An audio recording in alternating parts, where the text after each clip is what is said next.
Welcome. We're gonna have a good time. So here I made some cookies, plain quick cookies, and let's just see how I made them. I already listed the ingredients there. Love dancing in the kitchen. Let's not forget to subscribe after watching. You have to try this. I couldn't stop tasting them. They're that good. I mean, they are moist and that taste of coconut. Oh my. Just look at that. Very easy to break. Oh, yes. Let's get to baking.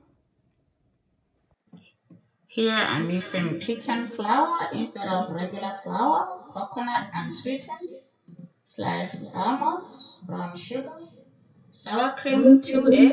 I'm gonna start by beating some butter. Then I'm going to add some sugar. Continue to beat the mixture together. You don't have to use a mixer. You can just use a spoon. You know, with the cookies, you don't have to be all fancy. No, you can just use a spoon, mix everything together. After that, add the egg and continue to mix. Yeah, you just want to make sure the lumps have disappeared. Add some pecan flour there. Isn't that some healthy stuff? Yeah, we're trying to eat healthy. Yeah, coconut is supposed to be good for you. Just added some coconut. Continue to mix. Add the almonds there. Those are sliced almonds. Adding baking powder. Pinch of salt.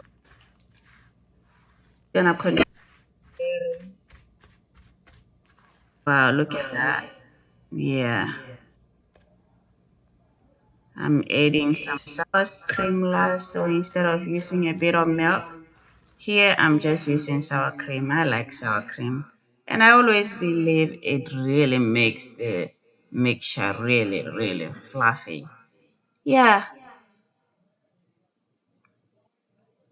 trying to eat healthy, huh? Except that of course I put sugar. Sugar is not always good, but it always tastes good. We all know that, right?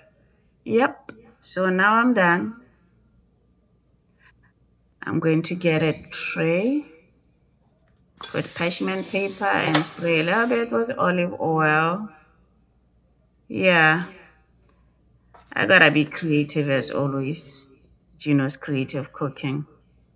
You can use a spoon and spoon the mixture in, but I found a little bit of my cutters and I'm like, you know what? I just want little pieces, so that's what I'm gonna do. It might take longer, but hey, you can see now after finishing, I'm using my little hands with a little bit of oil to make sure everything is flat. Uh-huh. There we have it. Oh, by the way, I forgot to say the oven has to be at 375 before you bake. I bake them for 20 minutes and they still remain like moist, so you have to leave them out for a little bit to set in and you enjoy.